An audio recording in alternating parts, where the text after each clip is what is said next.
Hello అందరికీ, ఈరోజు తొలి ఏకాదశి కదా, అందుకే పాయసం చేస్తున్నా. 2 స్పూన్స్ నెయ్యి తీసుకున్నా. కడిగాక డ్రై ఫ్రూట్స్ వేసుకున్నాను. మనకు నచ్చిన డ్రై ఫ్రూట్స్, నేనైతే కాజు, బాదం అండ్ కిస్మిస్ వేసుకున్నా. బాగా ఫ్రై చేసుకున్నాను.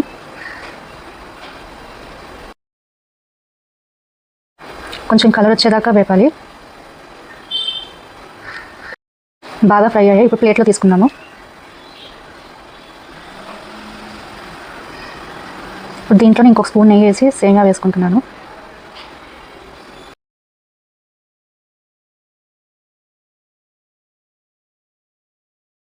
ఇది కూడా ఎర్రగా ఫ్రై అవ్వాలి.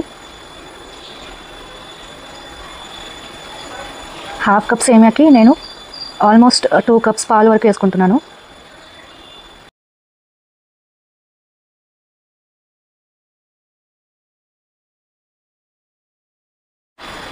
ఇప్పుడు ఒక చెక్ చేసుకోవాలి, ఉడికిందా లేదా. ఇంకా కొంచెం గట్టిగా ఉంది, ఇంకాసేపు ఉంచుదాము. ఇప్పుడు మళ్ళీ చెక్ చేసుకుని ఆల్మోస్ట్ అయింది. ఈ టైంలో ఒక 2.5 స్పూన్ వరకు నేను షుగర్ తీసుకున్నాను. ఇప్పుడు ఇలా పొంగు వచ్చేదాకా ఆగాలి. ఇలాచీ పౌడర్ వేసుకోవాలి, కానీ నేను వేయలేదు. ఇప్పుడు డ్రై ఫ్రూట్స్ వేసేసుకుందాము. ఇప్పుడు ఒక 1 మినిట్ కొంచెం ఇలా కలిపేస్తే ఆపేయచ్చు. ఇలా కొంచెం నీళ్ళలాగే ఉండాలి, అప్పుడే చల్లగైన తర్వాత గట్టిపడదు. ఈలో పూజ చేసేసుకున్నాను.